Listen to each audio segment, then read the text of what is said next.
Le matin, lorsque percent les premiers rayons de soleil, la nuit s'achève alors rapidement, car la lumière du soleil est plus forte que les ténèbres.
Rien qu'en Allemagne, pour environ 80 millions d'habitants, il y a 260 000 antennes relais, plus de 100 millions de téléphones portables et plus de 50 millions de téléphones sans fil.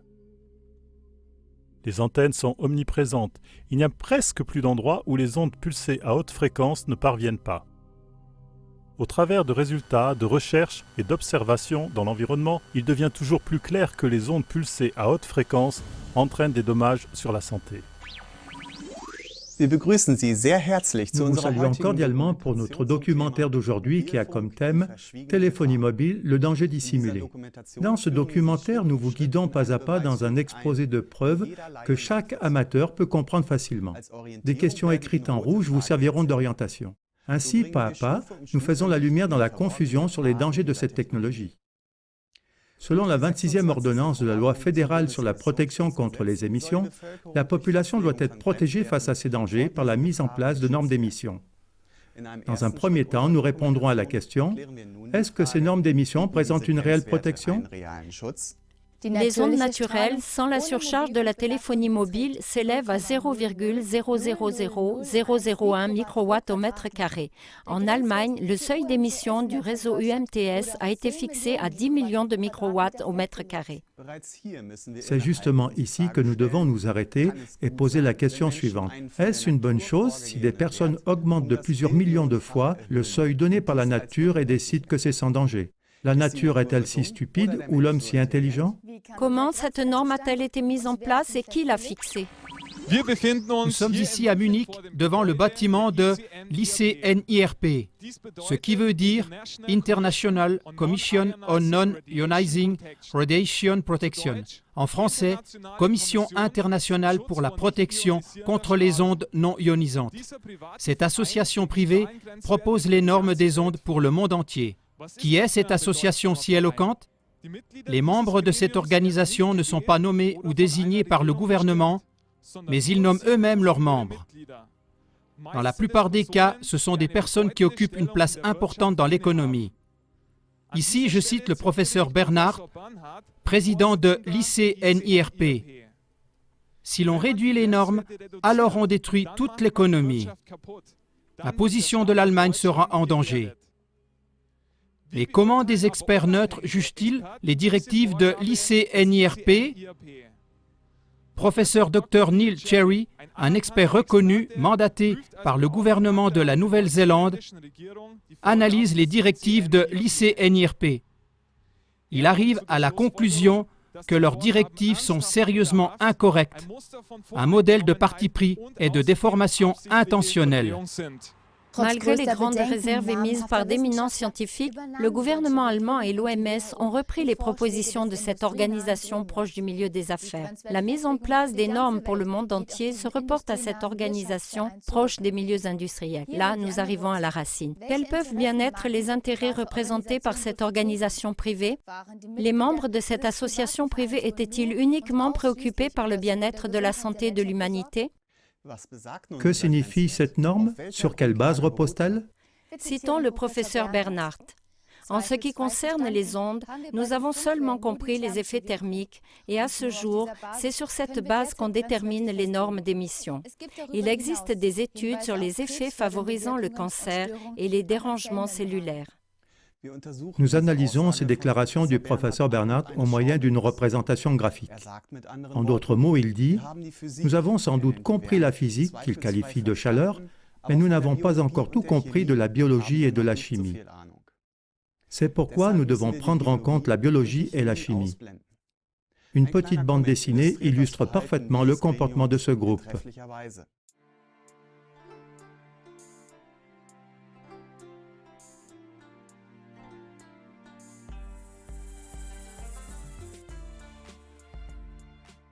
Lors d'une excursion scolaire, un élève demande à son prof de physique. Cette amanite mouche est dangereuse?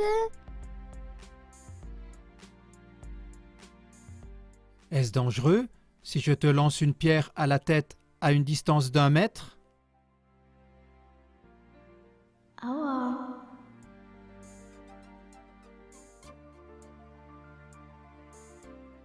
Oui? Est-ce dangereux aussi si je fais la même chose avec une amanite?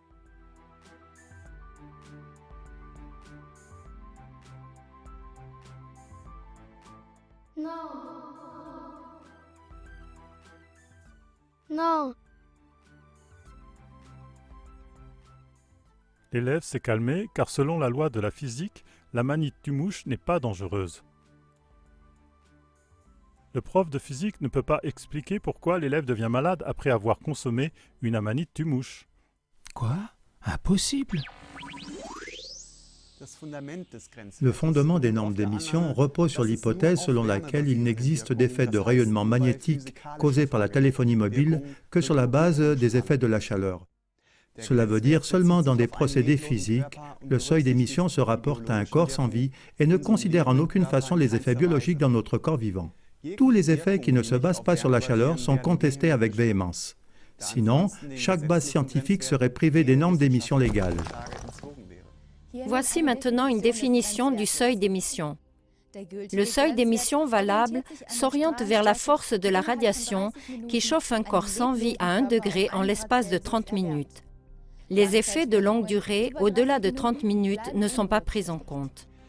Par conséquent, le seuil limite protège la matière morte contre un réchauffement d'une durée de 30 minutes. Nous sommes un organisme vivant. La plupart du temps, nous sommes irradiés en continu, 24 heures sur 24, dès le sein maternel. Dans notre corps se déroulent d'innombrables processus biologiques compliqués.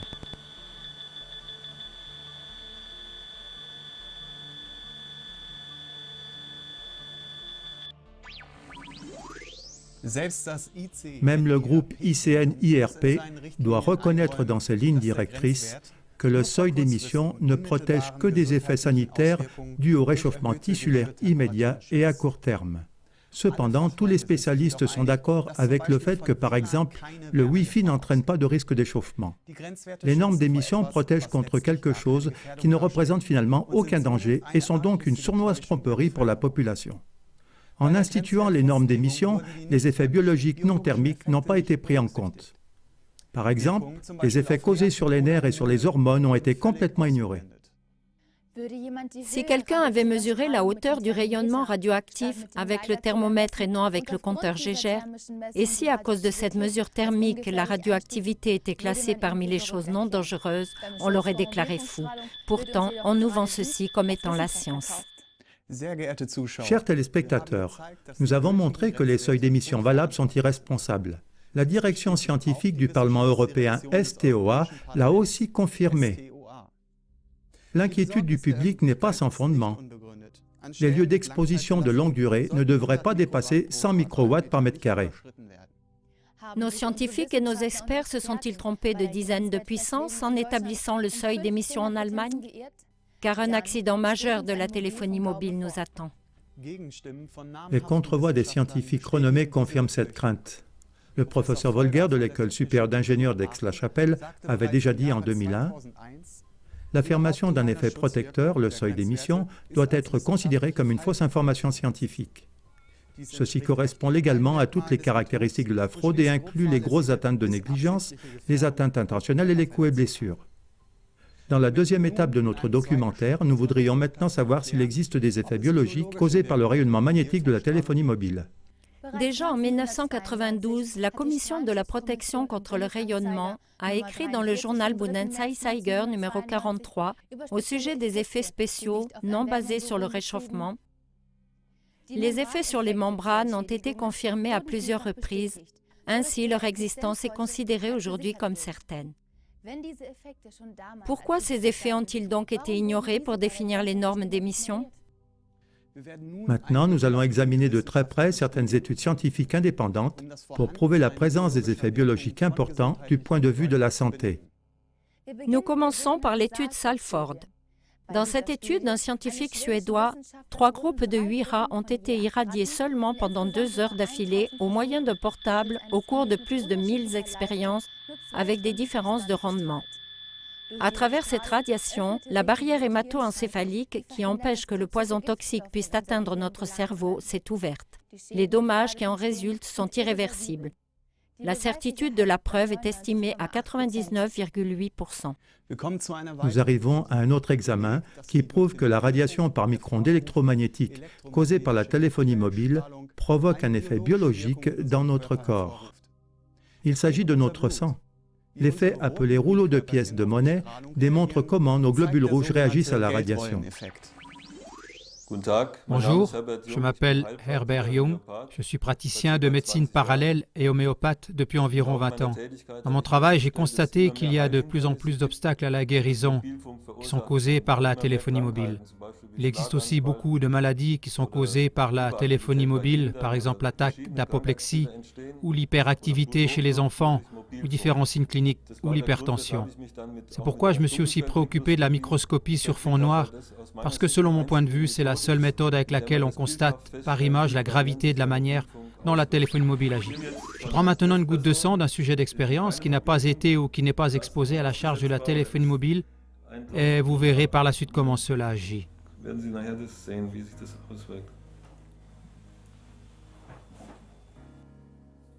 Maintenant, vous pouvez voir la goutte de sang que nous avons prise sur une petite feuille et on peut l'examiner au microscope. On peut bien voir comment le sang apparaît. Maintenant, je place la petite feuille de sang sous le microscope. Oui, là vous voyez maintenant le sang vital d'un patient qui n'est pas exposé à la charge de la téléphonie mobile. Là vous voyez que les érythrocytes sont bien libres. On peut voir le sérum du sang. Il n'y a pas non plus de réseau de toiles d'araignée dedans, donc les philites. Ensuite, je pense que nous allons faire une autre expérience pour voir comment se présente le sang chez la même personne test après 3 minutes de conversation avec un portable. Bon, maintenant je vais rallumer le portable. Allô?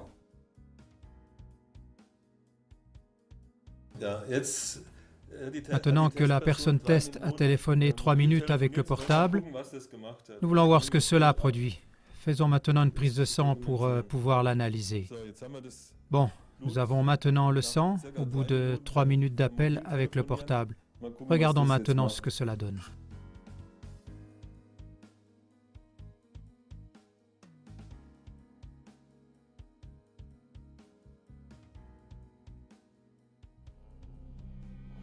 Voyez, ce sang de la même personne qui était tout à l'heure bien séparé et comment maintenant les globules rouges se sont concentrés ensemble comme des rouleaux de pièces de monnaie. Bien entendu, le sang ne peut plus faire son travail. Si c'est une condition permanente, il se forme une forte thrombose à un certain moment et ça dépend de l'endroit où elle se fixe. Si c'est au cerveau, il y aura une attaque d'apoplexie. Si c'est au cœur, ça provoque un infarctus cardiaque ou au poumon des thromboses, selon l'endroit. On se pose la question de savoir si on peut survivre à cela ou en rester paralysé.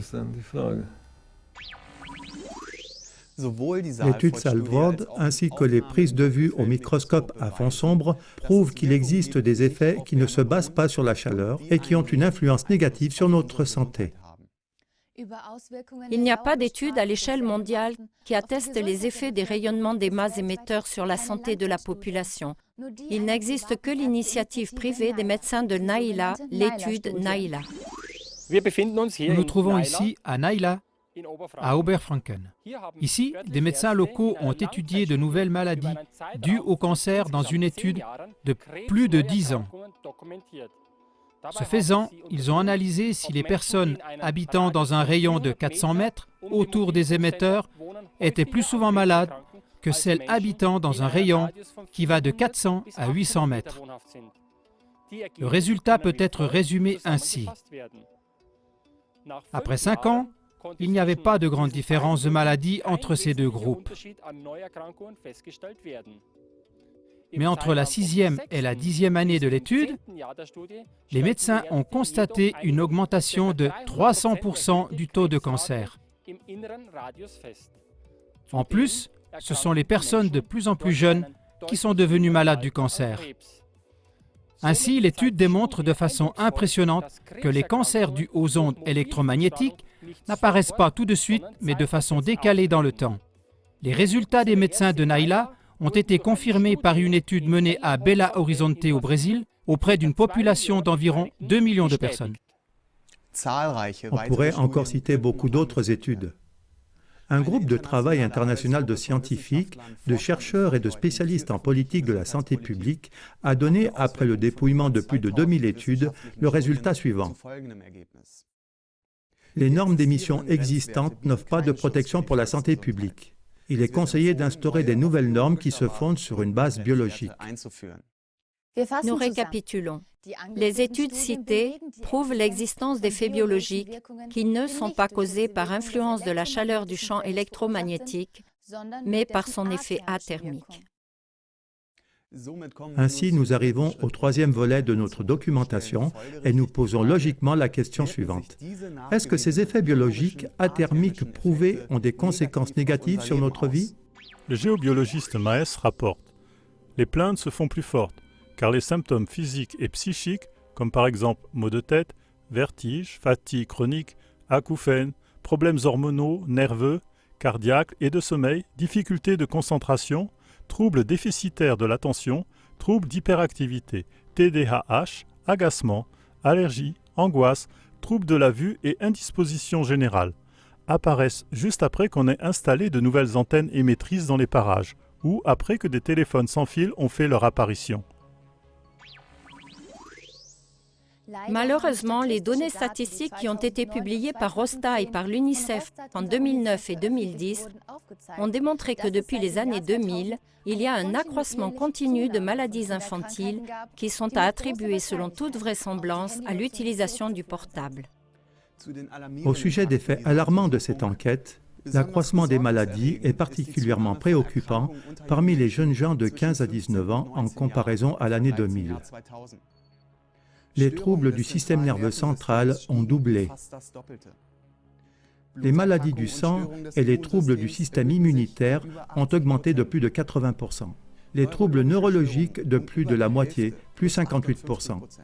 Et les troubles épileptiques de plus de 36%. L'affirmation « les portables rendent bêtes » se reflète dans la contre-performance croissante des élèves car la conséquence des communications par portable sont des troubles de la mémoire, un manque de concentration, des maux de tête, des acouphènes et d'autres symptômes similaires. Sur toile de fond du champ électromagnétique croissant, nous vous montrons maintenant un exemple du quotidien d'une école allemande qui n'est certainement pas un cas unique. Oui, prenez place s'il vous plaît. Merci beaucoup. Monsieur Weiner, merci beaucoup de vous être déplacé dans notre école en qualité d'expert des ondes. Beaucoup de nos élèves sont déconcentrés. Certains montrent des mauvaises performances inattendues. Certains sont hyperactifs et d'autres par contre sont dépressifs. Est-ce que cela peut avoir un rapport avec les ondes? Oui, bien sûr. J'en ai fait moi-même l'expérience. Je suis devenu électrosensible. Et on doit simplement savoir que le rayonnement provoque plus de dégâts chez les enfants et les adolescents parce qu'ils sont en pleine croissance. Ce qui est très important justement lors de l'utilisation des portables chez les enfants et les jeunes. Là, j'ai apporté une image. Ce rayonnement des portables pénètre très profondément dans la tête des enfants. Par exemple, chez les enfants de 5 ans, de 10 ans et des adultes à partir de 21 ans. Il y a d'immenses différences et le danger principal vient tout simplement du fait que tout est caché. Nous n'avons pas de sens adapté. Nous ne pouvons pas le sentir, nous ne pouvons pas le percevoir. Nous ne sentons pas le goût du rayonnement. Nous ne l'entendons pas. Tout est imperceptible. C'est pourquoi je me suis dit aujourd'hui, j'apporte un peu de lumière dans l'obscurité et j'ai apporté un appareil de mesure. Ainsi, je peux vous rendre audible le rayonnement. Je le mets simplement en marche. Maintenant, nous sommes déjà complètement dans la zone rouge et... Oui, je prends la liberté, j'ai déjà trouvé votre téléphone sans fil sur votre bureau. Maintenant, nous voyons qu'il est déjà dans la zone verte. Monsieur Weiner, ici dans notre pièce d'ordinateur, pouvez-vous également rendre le rayonnement visible? Bien sûr. Croyez-vous qu'un élève puisse se concentrer avec une telle exposition au rayonnement? Voyons voir d'où il vient.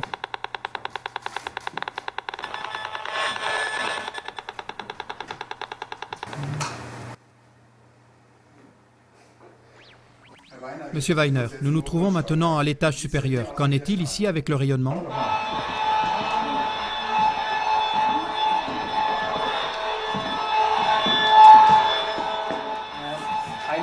C'est clair. La source de rayonnement est là, en face. Alors maintenant, je ne peux plus retirer de prise. Dans ce cas, c'est vous qui devez vous mobiliser. Au mieux avec des lettres et avec de la pression directe à l'adresse des autorités et des opérateurs. Car une chose est claire, avec une telle exposition au rayonnement, les cours et la santé ne sont pas compatibles. La nouvelle suivante venant de Bavière confirme que notre court-métrage est d'actualité. Le 1er août 2007, Spiegel Online rapportait « Le Parlement bavarois recommande à toutes les écoles de s'abstenir des réseaux Wi-Fi ». Dans certains formulaires d'inscription scolaire, on trouve même le passage suivant. Je suis aussi d'accord qu'en cas d'admission, mon fils ou ma fille reçoivent l'enseignement en utilisant le Wi-Fi. Que la direction de l'école veuille se protéger juridiquement montre combien cette technologie est dangereuse. Par exemple, quelle école se protégerait juridiquement pour l'utilisation d'un rétroprojecteur? Même la justice atteste maintenant la nocivité des portables. La Cour d'appel de Brescia, en Italie du Nord, a certifié par un jugement maintenant définitif une relation de cause à effet.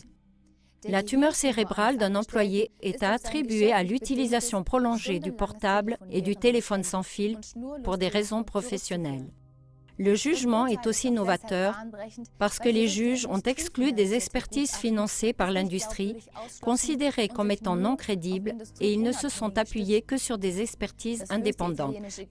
La Cour suprême italienne de Rome a entre-temps confirmé le jugement de la Cour d'appel. Un jugement très spécial. Sur quoi a-t-il été fondé? Oui, c'est vraiment un jugement spécial parce que c'est le premier cas au monde pour lequel on a reconnu une maladie professionnelle ayant pour cause le rayonnement électromagnétique. Le tribunal de Brescia a donc reconnu et confirmé qu'il y avait une forte et intense utilisation du portable durant les 10 dernières années.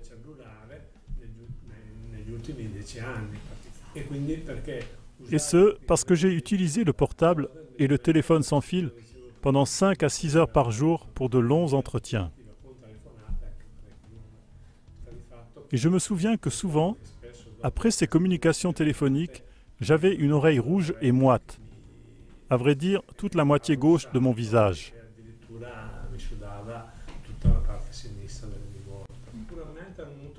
Ceci est vraiment très alarmant. Mais je veux encore vous dire une autre chose, qui a aussi été publiée dans les médias. Mon collègue de travail, qui était directeur commercial, lui aussi, il a utilisé le portable dans la même mesure que moi. Il a été atteint par la même maladie. Même un autre homme de Casalmaggiore, environ 30 km d'ici. Il était, lui, chef d'atelier et utilisait un téléphone sans fil 8 heures par jour. Il a exactement eu la même tumeur.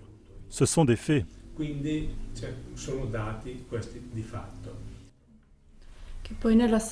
Dans le jugement que vous avez mis aimablement à notre disposition, on fait aussi mention d'une comparaison entre le rayonnement d'une bombe atomique et la téléphonie mobile.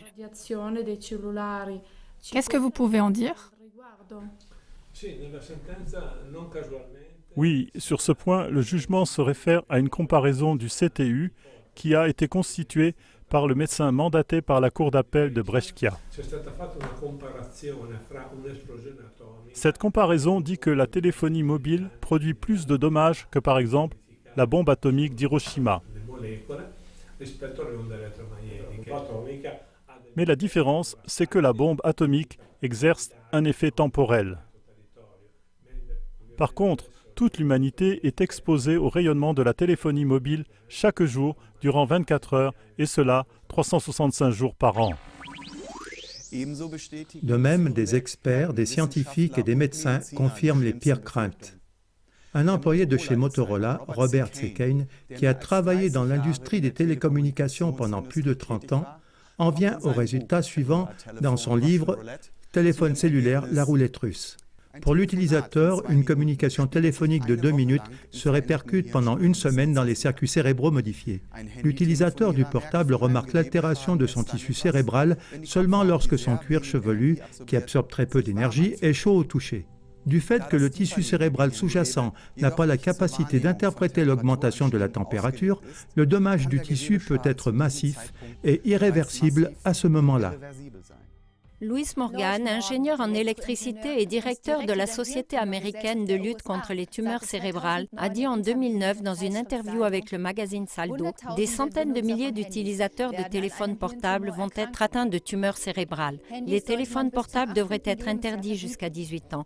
Le risque de tumeur est nettement plus élevé pour les enfants que pour les adultes. Et encore une chose. Cela, tout le monde peut le vérifier lui-même sur Internet.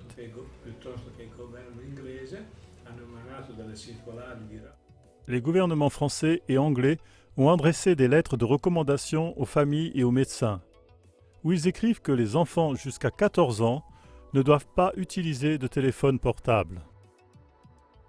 Parce que dans cette phase de développement, où les organes des enfants, garçons et filles, se développent, une utilisation intense du téléphone portable peut causer de graves dommages pathologiques.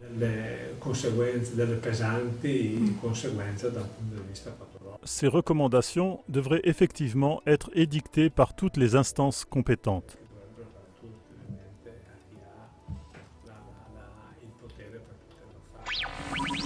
Nous arrivons maintenant à une question très importante. Les effets biologiques émanant des radiations de la téléphonie mobile pourraient-ils déclencher le cancer? L'Organisation mondiale de la santé, OMS, a annoncé le 1er juin 2011 que le Centre international de recherche sur le cancer, CIRC, a classé le rayonnement électromagnétique de haute fréquence sur la liste des substances cancérigènes dans la catégorie 2B. 31 experts de 14 pays ont obtenu ce résultat après l'interprétation de presque toutes les preuves scientifiques disponibles. Cette nouvelle classification a révisé la déclaration précédente disant que les ondes magnétiques ne seraient qu'en mesure de chauffer le tissu. Il est prouvé que le cancer ne provient pas d'un effet thermique. Par cette classification, la dangerosité des ondes électromagnétiques est comparée au danger des vapeurs d'essence, de chloroforme et de l'herbicide DDT. Malgré cette classification et malgré les études énumérées comme par exemple l'étude Nalia ou Zalford, la norme d'émission reste inchangée et la possibilité que la téléphonie mobile puisse causer le cancer est encore toujours contestée avec véhémence par les opérateurs et même aussi par les politiques, sous prétexte qu'il n'y aurait pas de preuves. Monsieur Weiner, vous avez une formation de radioélectronicien et vous êtes connu pour de nombreuses conférences et émissions de télévision.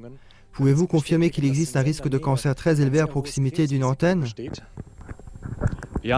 Oui, la classification de la téléphonie mobile comme étant un cancérigène possible par l'Organisation mondiale de la santé est, d'après mes années d'expérience, largement minimisée. De partout, les initiatives citoyennes me confirment qu'à proximité d'une antenne, et particulièrement dans la direction principale d'émission, c'est dans ces maisons-là qu'il y a une recrudescence de cancer. Tous les groupes d'âge sont touchés et les gens y meurent. Et ici, nous le voyons donc à l'exemple de l'émetteur sur cet immeuble. Les émetteurs sont orientés de telle sorte qu'ils émettent directement dans les centres-villes et dans les rues et les maisons. Pour celui qui veut regarder de plus près, je recommande comme exemple bien documenté l'étude de Müllendorf en Autriche et l'article sur le village cancer Voltorino en Italie. Là, vous pouvez encore voir beaucoup plus de choses avec plus de précision. Mais dans les faits, nous le voyons de toute façon, c'est partout pareil sur toute la Terre. De nombreux autres rapports similaires nous sont parvenus, montrant un lien évident entre les cas de cancer et la proximité des stations d'antennes électromagnétiques. La radio allemande a fait une émission au sujet de la ville de Steinbach-Allenberg. Là-bas, le taux de cancer est 8 fois supérieur. À Mittelsteinae, près de Cuxhaven, sur 260 habitants, plus de 30 personnes souffrent de divers types de cancers. En Grande-Bretagne, l'opérateur O2, dans le comté de Warwickshire, a dû démonter son antenne suite aux protestations de la population après la survenue de 31 cas de cancer dans une seule rue. Italie, étude Radio Vatican. Preuve épidémiologique qu'à 6 km de portée autour de l'émetteur, il y a une augmentation de 220% de leucémies infantiles. Michelozzi, 2001. Pologne, Omega News, tour émettrice de la mort, 55 morts à Chlousk. Israël, Netanyahu, risque quadruplé de cancer à proximité d'antenne. Burgerwelle, Suisse. Nouvelle-Zélande, étude Cherry, lien de cause à effet entre les cas de tumeur et le nombre d'émetteurs actifs en fonction de la distance. Cherry, 1999.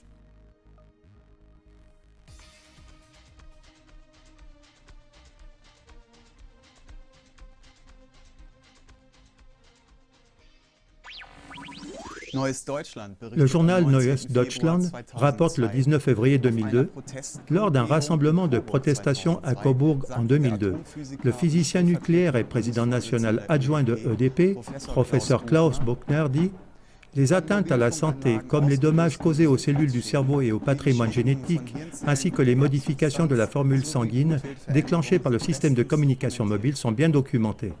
En ce qui concerne les normes d'émission trop hautes pour le rayonnement de téléphonie mobile, Buchner a souligné « C'est un meurtre, il y a des gens qui en mourront. Afin de protéger la vie, il est nécessaire de punir les responsables pour atteinte aux droits de l'homme. » Nous résumons la troisième partie de notre documentation. Le rayonnement de haute fréquence endommage considérablement nos vies. Étant donné que ce n'est pas dû au stress thermique, ce sont seulement des processus biologiques qui peuvent en être la cause. Nous passons maintenant à la prochaine étape de l'exposé des preuves et nous clarifions maintenant dans la quatrième partie de notre documentaire si ces dommages peuvent être confirmés par des exemples tirés de la pratique. Dans le contexte de ce documentaire, nous ne pouvons au mieux que montrer la pointe de l'iceberg, parce que des milliers de cas sont survenus bien en dessous des normes en vigueur. Nous citerons maintenant deux cas en exemple. Friedrich Stengel, un agriculteur de Oettingen en Bavière. À côté de sa ferme, une antenne de téléphonie mobile a été érigée en 1997. Ensuite, une odyssée a commencé. Je m'appelle Friedrich Stengel et j'habite à Oettingen. Je tiens à vous raconter brièvement ce que j'ai vécu depuis que l'antenne a été installée en 1997. Déjà au printemps 1998, nous avions remarqué que les hirondelles et plein d'autres oiseaux migrateurs se tenaient à l'écart. En fait, à l'époque, nous ne savions pas encore que ces ondes étaient néfastes. Ça, nous l'avons remarqué seulement des années plus tard par des analyses de la formule sanguine, etc. Chez les vaches, déjà au printemps et en été 98, il a été constaté que la fécondité diminuait de plus en plus et leur état de santé empirait. Dans les 2 ans après l'installation de l'antenne, nous avons perdu l'ensemble de notre troupeau de vaches, environ 8 à 9 vaches, et environ 10 veaux mort-nés. Cette histoire s'est toujours aggravée. Les vaches ne portaient presque plus et continuellement, des vaches succombaient de déficience immunitaire. Jusqu'au moment où le vétérinaire a regardé par la fenêtre et a vu l'antenne. Il a dit « Nous allons faire des analyses de sang, des grandes analyses. » Nous avons constaté que les lymphocytes étaient complètement à la cave. Seulement, chez les analyses de sang ici, il restait seulement 21% des lymphocytes. Nous avons aussi analysé le cortisol, l'hormone du stress. Par rapport aux normes de référence, seulement 10 à 20% est encore là. Cortisol, c'est l'hormone du stress. Et sûrement beaucoup d'autres hormones sont à cause de cela modifiées. On ne peut pas toutes les analyser. Et c'est beaucoup trop cher. Et cela a sûrement comme conséquence que les bêtes ne portent plus. Et si elles portent, alors soit les veaux sont mort-nés, soit ils sont prématurés, faibles à la naissance, et succombent de cela. Le bilan jusqu'à aujourd'hui, plus de 30 vaches mortes, toutes de déficience immunitaire. Depuis, nous laissons faire un bilan sanguin chaque année, précisément prouvé. Et plus de 100 veaux morts-nés, prématurés, nouveau-nés faibles. Et cela sur un troupeau moyen de 8-9 vaches. Pour ces 3 derniers mois seulement, nous avons de nouveau perdu 3 vaches. La 4e est couchée là, ce sera sûrement la prochaine. Et ce qui est encore là est un reste lamentable. Entre-temps, nous nous sommes tournés vers les politiques et les opérateurs de téléphonie mobile. Ils doivent donc enlever cette antenne. La réaction a été la suivante. Le vétérinaire de l'État s'est trouvé devant notre porte avec la mission de trouver la cause de ce problème. Il a cherché désespérément pendant 2 ans. Il a pris des échantillons de sang, tout cherché, tout, mais il n'a rien trouvé d'autre.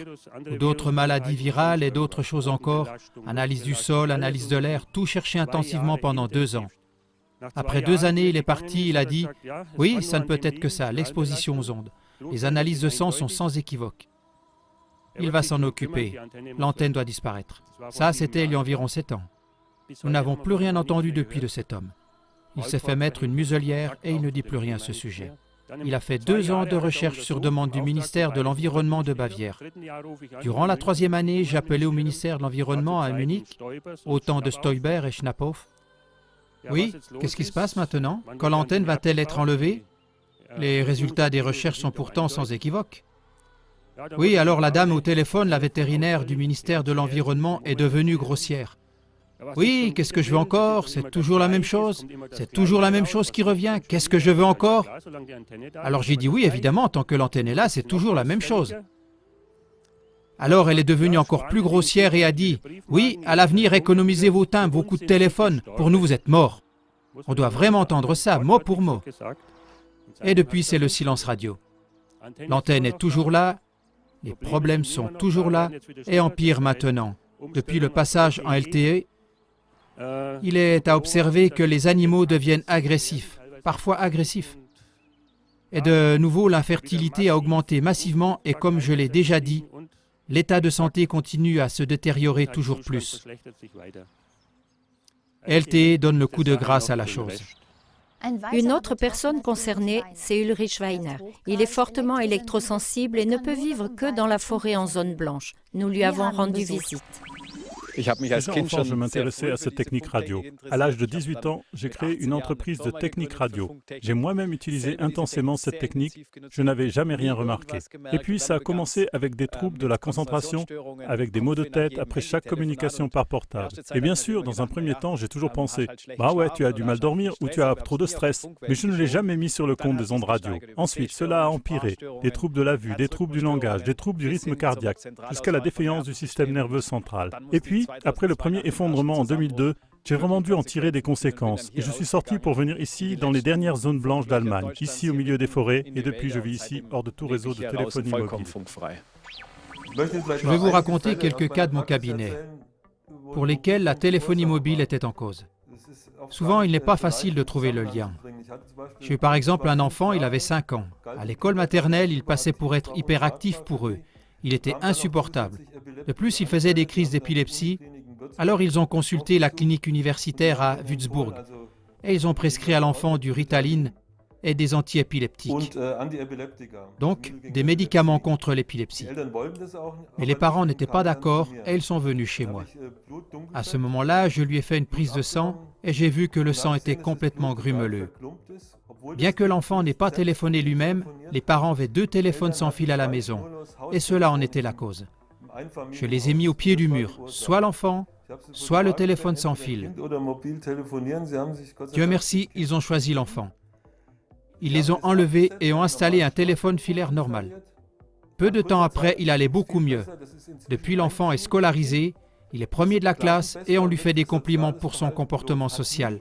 Il n'a jamais pris aucun de ses médicaments. J'ai une patiente de 88 ans, elle était encore en forme. En 3 semaines, elle a été hospitalisée 2 fois pour hypertension, bien que son médecin lui ait donné 4 médicaments. J'ai dit à cette patiente, maintenant c'est terminé. Vous enlevez votre téléphone sans fil. Elle téléphonait parfois 4 heures ou plus. Elle a installé un téléphone normal et un dans sa chambre à coucher. Maintenant, cette dame n'a absolument plus besoin de médicaments pour sa tension. Les 4 médicaments sont supprimés. Elle prend quelques Globuli et sa tension est stabilisée depuis 9 mois. Souvent dans le commerce, des puces de protection et toutes sortes d'autres choses sont proposées pour prévenir ou atténuer l'exposition aux ondes. De mes recherches, il résulte sans équivoque que cela ne fonctionne pas. J'avais un architecte qui a appliqué toutes sortes de mesures de protection sur son portable. Mais d'après le contrôle en chambre noire, après avoir téléphoné, il n'avait aucune protection. Il y avait plein de grumeaux. Même une personne qui avait pris des pierres spéciales. Rien n'a changé. Les grumeaux restent. Nous récapitulons des recherches scientifiques, des hommes, des animaux et des plantes atteints, ainsi que des exemples pratiques, prouvent sans équivoque que le danger des micro-ondes des antennes ne se manifeste pas par un effet thermique, mais par des processus biologiques. Les normes d'émission sont une tromperie manifeste de la population. Même les opérateurs de la téléphonie mobile ne peuvent plus nier ces faits. Dans une demande officielle de brevet de la Swisscom AG concernant la réduction d'électrosmog dans les réseaux électriques locaux sans fil Wi-Fi, les opérateurs de la téléphonie mobile concèdent franchement cette tromperie. Ils conviennent que la dégradation du génome des globules sanguins humains en cas d'irradiation avec des champs électromagnétiques est clairement prouvée et qu'il y a des indications d'un risque élevé de cancer. Par conséquent, les opérateurs de la téléphonie mobile eux-mêmes attestent un effet biologique du rayonnement. Ainsi, nous pouvons clôturer l'exposé des preuves de ce documentaire, car les faits ne peuvent être plus incontestables. Quand les preuves rassemblées sont évidentes pour tout le monde, inévitablement, une question ultérieure doit être posée dans la 5e partie de notre dossier. Pourquoi n'agit-on pas sans tarder pour protéger la population ? Nous nous trouvons à Kempten, devant le ministère de la Santé. Ici, en 2007, il est arrivé que des études de médecins ont été ignorées. En mai 2007, des médecins de famille ont remis aux autorités locales de la santé une étude comparative qui prouvait à l'aide d'analyses sanguines qu'autour des stations de base, le taux de mélatonine et de sérotonine des riverains chutait de manière significative. Le rapport a été ignoré. En Bavière, lors d'une conférence, il y a eu une altercation verbale avec un représentant des autorités sanitaires. Les personnes concernées ont demandé au Dr Hartmann pourquoi le ministère de la Santé avait refusé de faire de telles analyses par le médecin conseil. Il a répondu que le gouvernement de Bavière a, par un courrier interne au service de la santé, interdit que les médecins conseils deviennent actifs lors de rapports concernant des problèmes de santé en relation avec des antennes de téléphonie mobile. Le gouvernement leur avait interdit d'établir des expertises médicales. Mais l'ignorance va encore plus loin. Une délégation de médecins a remis en 2006 à l'Office fédéral pour la radioprotection BFS un document de 700 pages sur les maladies dues au rayonnement. Jusqu'à présent, il n'a pas été pris en considération pour procéder à des mesures de protection. Nous nous trouvons devant les services d'hygiène à Stuttgart. Une initiative citoyenne locale résume le comportement des services administratifs de la manière suivante. La prévention de la santé devient de l'irresponsabilité organisée. Les offices de la santé refusent simplement de se pencher sur le sujet. Parce que dans le décret, il est inscrit qu'en dessous des normes d'émission, on ne devient pas malade. Alors on ne peut pas être malade. C'est décrété ainsi. Le citoyen devenu malade illégalement ne convient pas à ce décret. Il est classé comme étant un simulateur ou un malade mental. Ainsi, on peut se débarrasser de la réalité. Ici, à l'arrière-plan, vous voyez l'Office fédéral pour la radioprotection. Dans le même bâtiment se trouve aussi le siège de l'ICNIRP, cette association privée qui a manigancé la duperie des normes d'émission. Ceci explique peut-être aussi pourquoi l'Office fédéral protège les rayons contre les hommes et pas les hommes contre les rayons. Dans les brochures, les faussaires et de la falsification subtile à la criminalité scientifique, il est prouvé à l'aide des documents publiés que des recherches ont été falsifiées intentionnellement non seulement par l'Office fédéral de la radioprotection, mais encore par le gouvernement fédéral. En outre, des recherches ont été empêchées, retardées, cachées ou simplement ignorées. Le professeur Franz Adelkofer, le chef de l'étude Réflexe et par conséquent un membre établi, a constaté dans le même ordre d'idées que la supposition que même l'Office fédéral pour la radioprotection a les pieds et les poings liés par décret d'en haut est proche de la vérité. Les faits rassemblés sont incontestables et ne permettent qu'une conclusion. Si des montagnes de preuves matérielles sont ignorées, ça ne peut plus être justifié par la négligence de quelques fonctionnaires, mais cela se passe intentionnellement sur instruction d'en haut.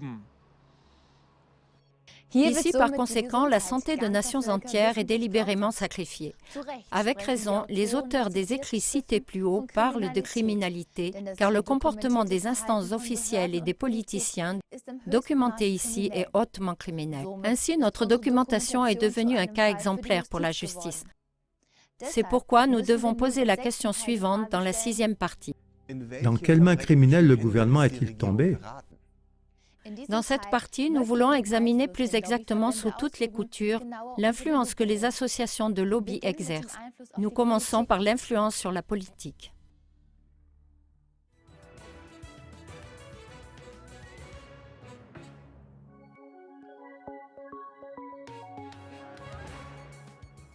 Le ministre de la Santé de l'époque, Horst Seehofer, a confirmé la pression trop grande des lobbies pharmaceutiques à l'égard de la politique dans l'émission Frontal 21 du 26 juillet 2006 sur ZDF. Il s'exprimait sur le repli des politiciens dans certaines décisions de la manière suivante. C'est ainsi depuis 30 ans jusqu'à ce jour. Des changements utiles et structurels, aussi dans le sens d'une plus grande économie sociale du marché, ne sont pas possibles dans le système de santé publique allemand à cause de l'opposition des associations de lobby. Devant l'indignation de la journaliste qui ne peut pas accepter que cela soit ainsi, que l'industrie est plus forte que la politique, Seehofer a rétorqué de la manière suivante. Je ne peux que vous décrire que c'est ainsi, et que cela se passe comme ça. Et cela de manière très active. Lors d'une seconde interview sur ARD le 20 mai 2010, Seehofer a confirmé la déclaration en d'autres termes. Ceux qui décident ne sont pas élus, et ceux qui sont élus n'ont rien à décider. Klagemauer TV, ce n'est pas de citoyens transparents, mais de médias, de politiciens, de directeurs financiers transparents que nous avons besoin. Ce sont les lobbies de la téléphonie mobile et de la pharmacie qui décident. La santé de la population est sacrifiée sur l'autel de l'appât du gain. Sur ce point, un autre extrait de la brochure Les faussaires. Face à cette situation de fait, on doit constater que lorsqu'on s'interroge sur les dangers des nouvelles technologies de la communication pour la santé, il ne s'agit pas d'un débat scientifique, mais de différends entre les intérêts économiques d'une branche industrielle et du gouvernement d'un côté, et les intérêts sanitaires de la population de l'autre côté. Ce faisant, nous venons à l'influence que les actions de lobby exercent sur la science. Le professeur Heinrich Schendorf était procureur lors du procès sur les produits de traitement du bois et il est par conséquent un initié, il dit. Un grand nombre d'experts émettent simplement de faux avis. Ils ne se trompent pas, ils mentent. Et ils mentent avec calcul, toujours au profit des parties prenantes à l'affaire économiquement plus puissantes, au profit de l'entreprise, du cartel des industries et du fabricant. Jamais à l'avantage des plaignants malades. Ce que ces experts font n'est pas un service amical, mais il s'agit là d'un compromis. Mensonge contre cash. En échange, les entreprises peuvent souhaiter quelque chose, à savoir des expertises avantageuses. Et ils les reçoivent, sinon les relations commerciales seraient compromises. Un deuxième exemple. Durant de nombreuses années, le professeur Peter Zem a fait des recherches pour Télécom. Dans une interview avec le Schwäbische Zeitung, le professeur Zem met en évidence « Il est sûr qu'en plus du réchauffement comme pour un four à micro-ondes, il existe aussi d'autres effets biologiques du rayonnement électromagnétique pulsé, comme ceux des portables. » La Télécom a interdit au professeur Zem de publier ces résultats indésirables. Les examens du professeur Zem montrent les déductions suivantes. La Télécom sait, de par ses propres expériences, que des dérèglements sanitaires surviennent avec des émissions bien inférieures aux normes, bien qu'elle prétende publiquement que les normes seraient sûres. Ça veut dire en clair, les opérateurs de la téléphonie mobile nuisent consciemment par appât du gain à la santé et à la vie de la population.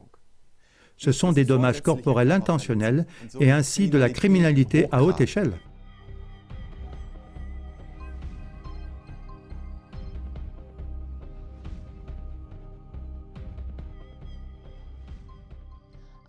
Le magazine Nature Arts de décembre 2007 raconte aussi des scientifiques qui ont fait des recherches sur ordre de l'industrie et qui ont publié des résultats alarmants ont été diffamés, menacés et licenciés. Les auteurs de la brochure Les Faussaires résument. Plus de la moitié des études sur la téléphonie mobile sont payées par l'industrie de la téléphonie, qui se choisit pour cela des personnes de confiance. Mais celui qui croit que le gouvernement fait en sorte que les contrôles soient suffisants et qu'il privilégie les scientifiques indépendants comme il serait de son devoir se trompe. Via Télécom, l'État est lui-même un opérateur de téléphonie mobile. Il s'est lui-même vendu, ainsi que la santé de la population, pour 50 milliards de redevances 3G.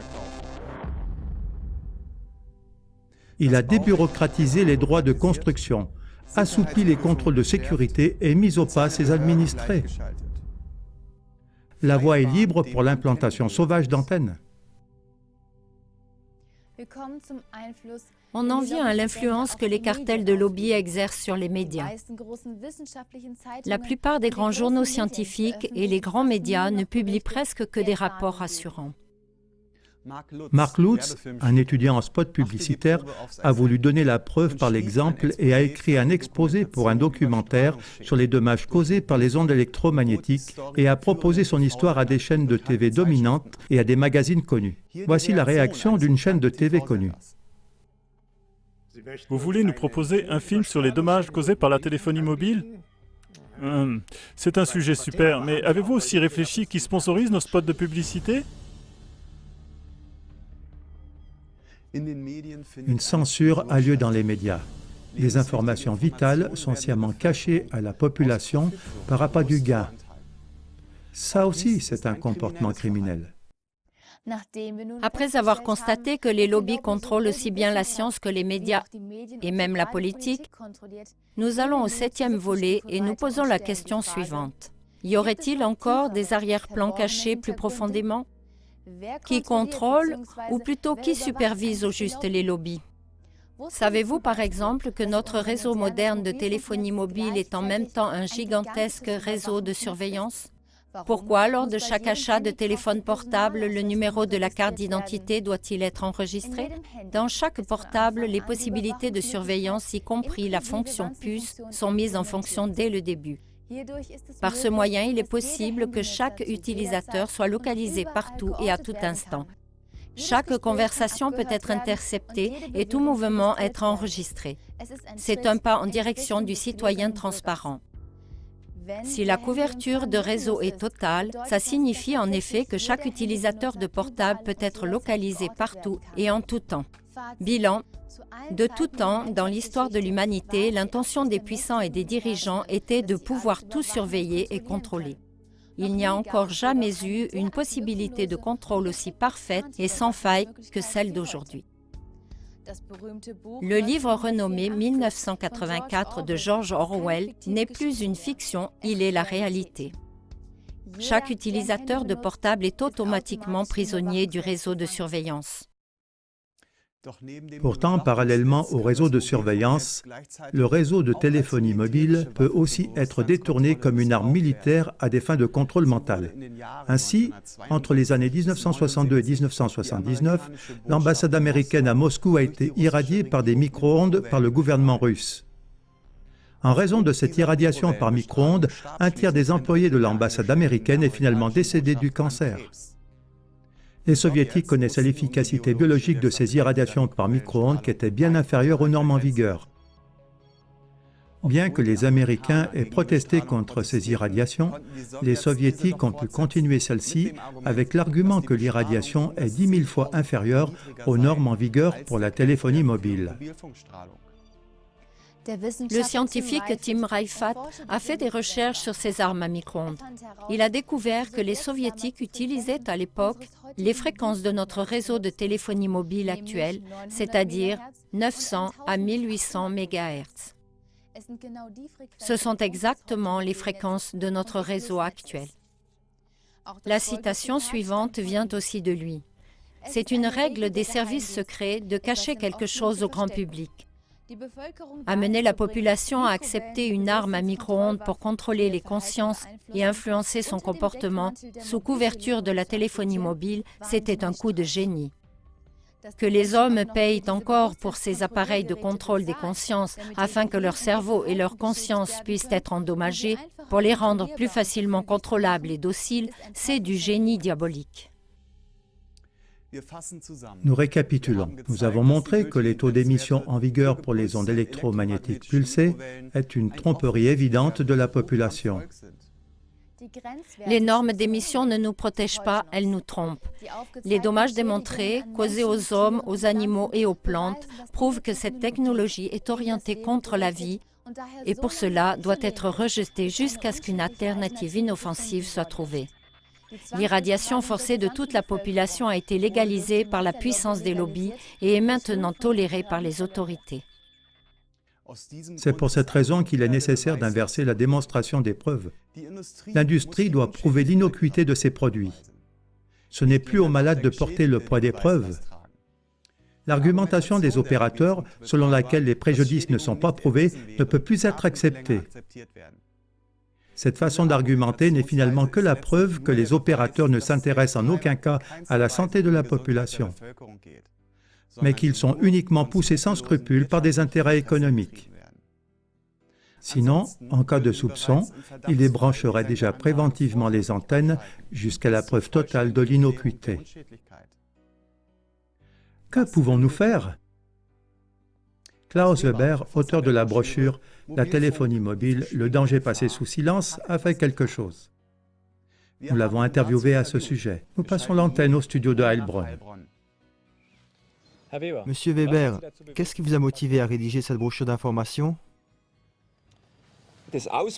La dimension du préjudice causé par cette technologie m'a profondément choqué.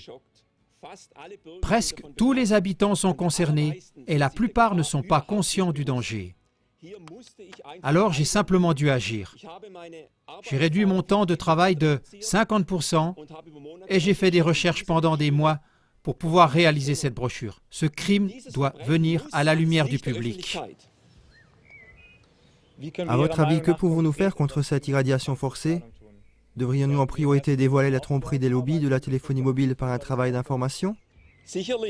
Certainement, le travail d'information est le premier pas pour amener le danger de la téléphonie à la lumière. Mais chaque médaille a ses deux faces. Nous ne pouvons pas, d'un côté, mettre au pilori le lobby de la téléphonie mobile et de l'autre côté ne pas être prêt à faire un petit sacrifice, c'est-à-dire renoncer au portable. En dernière conséquence, nous finançons nous-mêmes le lobby de la téléphonie mobile. Ulrich Weiner l'a bien récapitulé. Lors d'une conférence, il a dit « Cette technique est une agression contre la famille. Elle est une agression contre nos vies. Il n'existe qu'un seul chemin pour y remédier. C'est le renoncement absolu. Il n'existe aucun autre chemin. » De plus, dans votre brochure, vous parlez de téléphoner passivement. Exactement. Téléphoner passivement est de loin plus dangereux que fumer passivement. Par exemple, parce que notre sang devient grumeleux. Chaque utilisateur de portable porte par son comportement une part énorme de la problématique globale. Téléphoner avec son portable n'est pas une affaire privée, parce qu'on ne se nuit pas seulement à soi-même, mais aussi à son entourage. On doit être conscient lorsqu'on téléphone que les personnes qui habitent à proximité des antennes sont beaucoup plus irradiées lors de ces appels. Plus nous téléphonons, plus des mâts doivent être érigés. Le réseau de téléphonie mobile et la protection de la santé sont des opposés incompatibles. Monsieur Weber, merci beaucoup pour cette interview. Avec plaisir. Avec cela, nous sommes arrivés à la fin de notre documentaire, par lequel nous avons voulu vous transmettre des informations vitales. Ce film documentaire est aussi destiné aux opérateurs qui nient farouchement ces faits, aux soi-disant scientifiques qui masquent les données, aux politiciens qui ignorent, aux médias qui passent sous silence. Chacun d'eux devra rendre des comptes pour son comportement irresponsable, car la lumière démasquera cette injustice. Nous vous remercions, chers téléspectateurs, pour votre intérêt. Dans l'attente d'avoir pu, au travers de ce film, mettre à la lumière le danger caché de la téléphonie mobile et dans l'attente que vous nous aidiez à percer ce dangereux mutisme, nous vous disons au revoir. Verabschieden wir uns von Ihnen.